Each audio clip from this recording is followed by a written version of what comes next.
When it comes to gaming keyboards, I generally think that you can play on any. Even with the new speed switch idea coming in, I don't really see the advantage, but some say there is an advantage. I'll leave it up to you if you think it matters. That said, the creative Vanguard K08 has a shorter travel distance of 1.5mm, instead of the usual 2mm found on a standard board.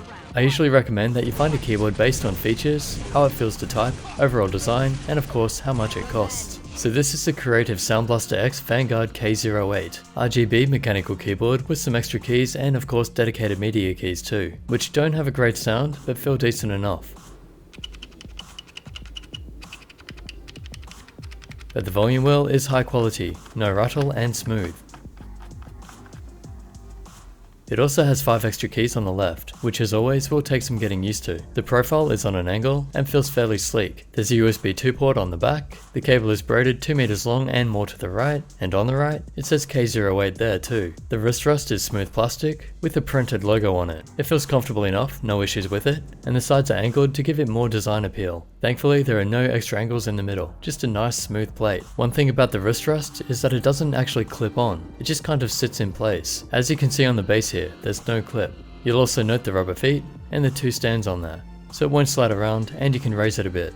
It's roughly 46cm long and about 15cm wide, 21cm with the wrist rest. The key heights are about 3 to 3.5cm and the stands raise them by 1cm. It's a closed board design, which isn't the best for cleaning, but because the LED is inside, it still allows for a fair bit of light, especially with the white backplate, and the colours look pretty good. Although, like other white backplates, they do seem a bit pastel. As for the keycaps, they have a matte finish, and you can't use O-rings on them. All the keys are quite stable though, including Shift, Enter, Backspace and Space. Here's what it looks like underneath the Shift key. And here's a look at the spacebar. It feels nice and solid, barely any unwanted movement at all, but there is some marking on the caps, maybe from oils from the skin, I'm not sure. I don't know why this matters exactly, but some people have asked. There is some flex to it. While using it, I didn't notice it at all, and it doesn't bother me anyway. Here's a look at Corsair, Cooler Master and Creative keycaps together, in that order. To me, it looks like the Creative keycaps are a bit thinner. They still feel like they're decent quality though. Here's a typing test to give you an idea of what they sound like.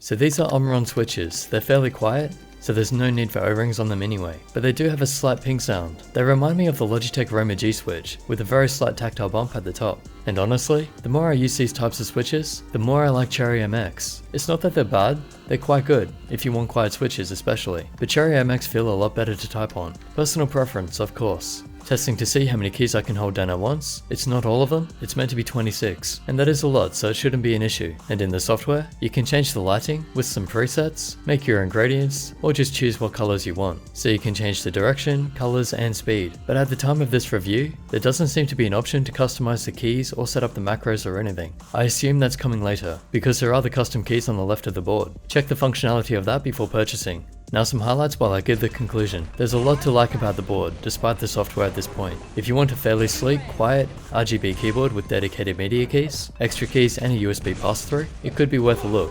It's listed at $160 on Amazon at the moment, which puts it in competition with the Corsair K70 RGB Lux, but the Logitech G810 is currently $114 on sale. The K08 is most like the G810, so it's going to struggle to justify the extra price at this stage, despite having a few extra features. The lack of functionality in the software is going to hurt it too. These are the kinds of things that need to be finished before it goes on sale. That's expected from a company just getting back into this sort of market. So if you're watching this review a few months after it was published, definitely check if they've updated the software and the price. It's not quite a premium quality board, but it doesn't feel too cheap either. Ignoring the Logitech special for a moment, I would have expected this to be about $140, if it had fully functional software anyway. I think it could be fairly competitive, but as always, it's hard to enter a market with so much competition. Hope that helps. Special thanks to Creative for sending this out for review.